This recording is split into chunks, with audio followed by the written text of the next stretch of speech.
Nessa aula vamos falar sobre o Teorema de Pitágoras. Então, os tópicos dessa aula será, primeiro, introdução, a gente vai falar um pouco de história, depois a gente vai dar uma ideia intuitiva, depois a gente vai dar a definição do Teorema de Pitágoras, em seguida faremos uma aplicação do Teorema de Pitágoras e, por fim, deixaremos um exercício proposto. Então, Pitágoras de Samos viveu em 580 a.C. a 500 a.C. É considerado fundador da escola de Crotoma, centro de estudos localizado numa colônia grega na Itália. Lá foram estabelecidos os números irracionais, raízes inexatas, por exemplo, e o famoso Teorema de Pitágoras, que mostra as relações matemáticas entre os lados do triângulo retângulo. A escola era frequentada por uma turma de estudiosos com hábitos um tanto diferentes.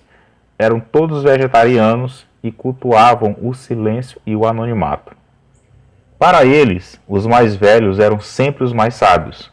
Em sinal de respeito ao fundador da escola, assinaram todos os seus trabalhos em nome da fraternidade pitagórica ou simplesmente em nome de Pitágoras. Uma decisão que até hoje confunde os historiadores. Os mais desconfiados chegaram a supor que Pitágoras poderia até não ter existido. Então vamos dar início ao estudo do Teorema de Pitágoras. Para isso, vamos desenhar um triângulo retângulo. A gente vai traçar duas retas perpendiculares para definir um ângulo de 90 graus. Então a gente tem essas duas retas perpendiculares. Então aqui a gente tem um ângulo de 90 graus. Vamos simbolizar por esse quadrado. E agora vamos traçar uma reta de tal forma que ela intersecta essas duas retas já desenhadas. Então a gente tem essa reta e ela define então esse triângulo. Vamos colocar os pontos nesse triângulo. Então a gente tem aqui o ponto A, o ponto B e o ponto C. E a gente define o triângulo ABC retângulo em A. Então vamos traçar os lados desse triângulo.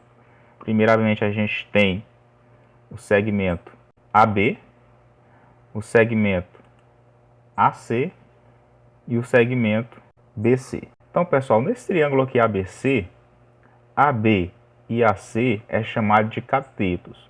E o lado que está oposto ao ângulo de 90 graus é chamado de hipotenusa. E agora vamos apagar as retas e ficar somente com o triângulo. Então, pessoal, qualquer movimento que eu fizer com esses pontos, esse triângulo sempre permanecerá um triângulo retângulo em A. Não importa o movimento que eu faça.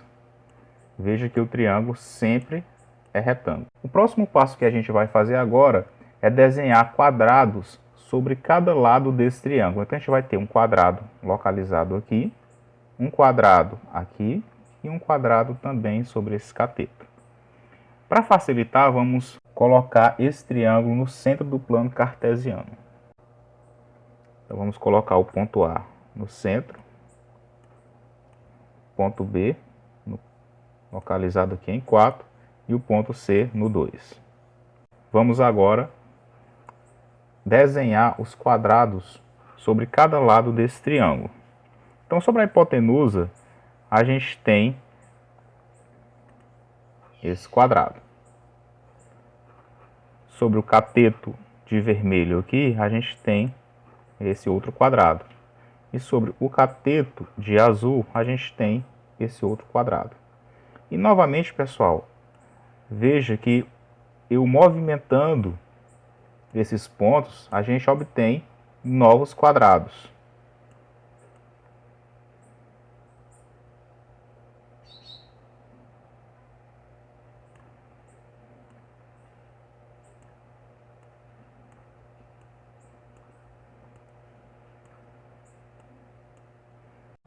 Então, pessoal, se a gente observar aqui a área desses quadrados, a área do quadrado de azul está indicado que é 9 unidades de área, porque tem dimensões 3 por 3.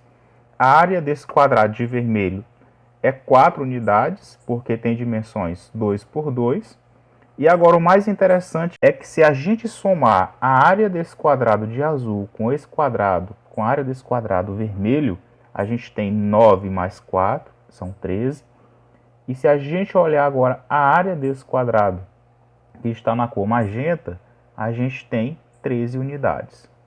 Ou seja, a soma dos quadrados azul e vermelho é igual à área do quadrado maior, né, desse quadrado que está sobre a hipotenusa do triângulo retângulo. Vamos movimentar aqui e trazer agora para o 4 o lado do quadrado azul e vamos trazer aqui para o 1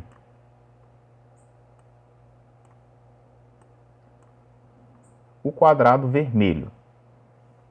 Agora veja bem, o quadrado de azul agora é 16, porque tem dimensões 4 por 4, 4 vezes 4 são 16, e a área desse quadrado de vermelho tem área 1, porque tem dimensões 1 por 1.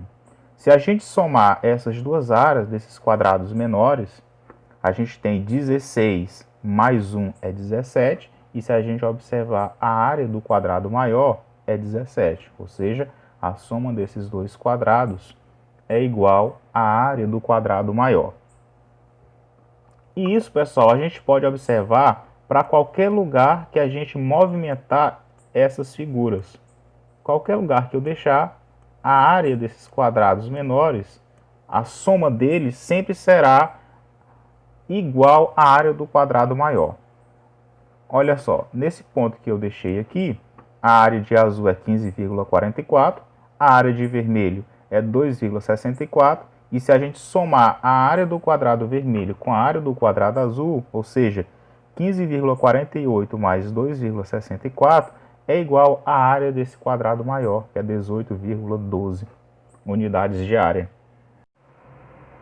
Então, pessoal, a gente tem aqui uma figura semelhante àquela que a gente acabou de ver. Temos um triângulo retângulo na cor magenta. Sobre os catetos temos dois quadrados, um na cor vermelho e outro na cor preta. E sobre a hipotenusa do triângulo temos um quadrado na cor branco. Vocês concordam que se a gente conseguir transferir cada ladrilho ou quadrado que formam esses quadrados menores na cor preta e na cor vermelho e organizar ele todos dentro desse quadrado que está na cor branca, vocês concordam então que a área desse quadrado branco é igual à soma das áreas desses dois quadrados menores? Ou seja, a área do quadrado branco é igual à área do quadrado preto somado com o quadrado vermelho? Então vamos ver se a gente consegue fazer essa organização. Então vamos inicialmente transportar esses quadrados pretos para o quadrado branco. Olha só, de 1 por 1.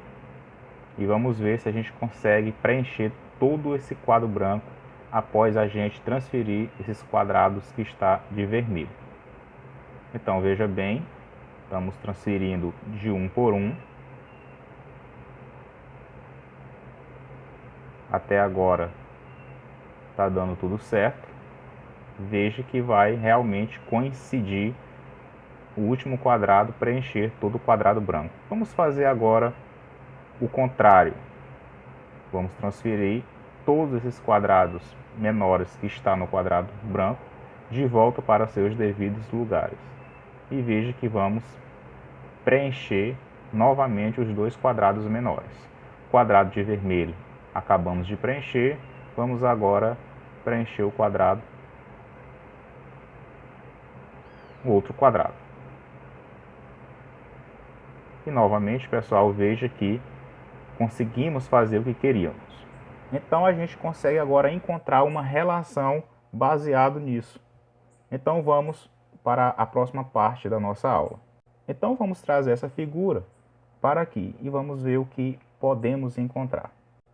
Vamos chamar esse lado aqui de A, o lado desse triângulo, né, a hipotenusa. Vamos chamar esse cateto de vermelho aqui de B. E vamos chamar esse lado de azul de C.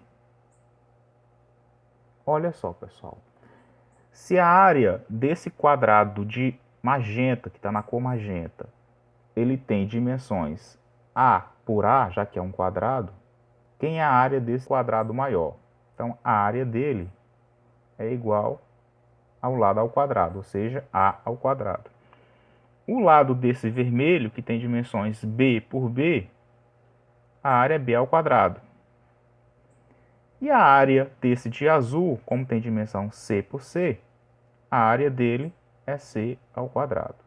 Então, o que a gente encontrou é que a soma das áreas desses quadrados menores é igual à área desse quadrado maior. Ou seja, a ao quadrado é igual a b ao quadrado mais c ao quadrado. E a gente tem essa relação aqui,